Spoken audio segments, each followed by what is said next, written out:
Hala, hindi nga. Totoo ba ito? 2 milyonaryo at mahigit 20 milyonaryo ang nag-withdraw ng pondo kasunod ng paghirang kay Carlos Yulo bilang bank ambassador. Sa isang nakakagulat na twist, ang kamakailang anunsyo ng 2 beses na Olympic gold medalist na si Carlos Yulo bilang bagong ambasador para sa isang bangko na ang Pilipinas ay humantong sa makabuluhang pag-withdraw ng 2 bilyonaryo at higit sa 20 milyonaryo at iba pang mga depositor. Ayon sa mga mapagkukunan mula sa iba't ibang media outlet, napag-usapan din ito na sa digital show ni Christopher Min tungkol sa kwentong ito.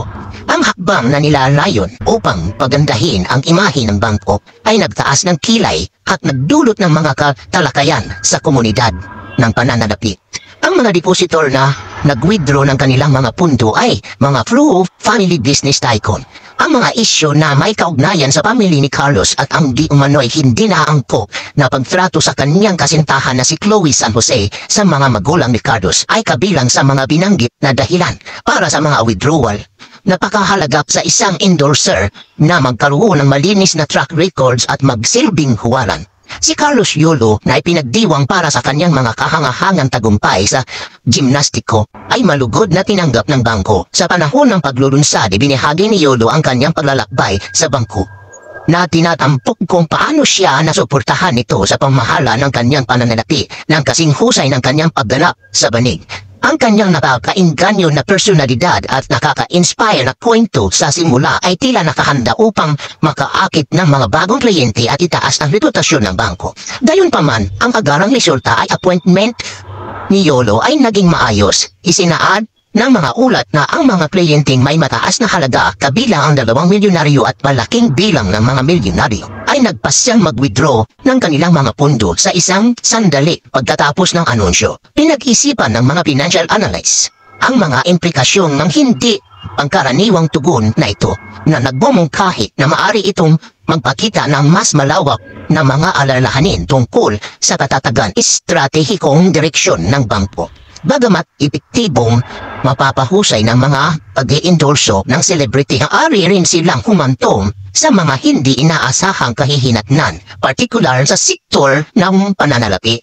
Ang pagbagsak mula sa pagiging ambasador ni Yulo ay nagpapakita ng may masilang relasyon sa pagitan ng pampublikong pangunawa at pangtitiwala sa pananalapi. Para sa ilang kliyente, ang pag-align sa isang high-profile na sports figure ay maaring nagdudulot ng mga pagdududa tungkol sa mga prioridad ng bangko at sa kakayahan nitong pamahalaan ang kayamanan. Habang kinakaharap ng bangko ang hindi nasahang hamon na ito, ang pagpapanumbalik ng kumpiyansa ng kliyente ay magiging mahalaga. Dapat ipakita ng institusyon ang pangako nito sa katatagan at kasiyahan ng customer upang mabawi ang tiwala ng mga nag-withdraw ng kanilang mga pundo. Ang pag-ipag-ugnayan sa mga kliyente at malinaw na pagtugon sa kanilang mga alalahanin ay maaring nga mahahalagang hakbang sa proseso ng pagbawi.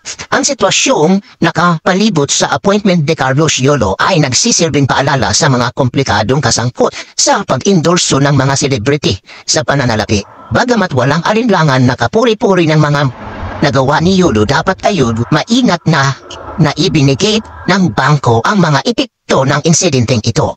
Habang nagsisikap ang bangko upang bigyan ng katiyakan ang mga kliyente nito, masusing susubaybayan ang financial landscape. Ang mga resulta ng sitwasyong ito ay maaring muling tukuyin kung paano nila lapitan ng mga bangko pakikipagsosyo sa mga publikong numero sa hinaharap. Nagbibigay din sa kahalagahan ng pagpapanatili ng tiwala at kasiyahan ng kliyenteng higit sa lahat.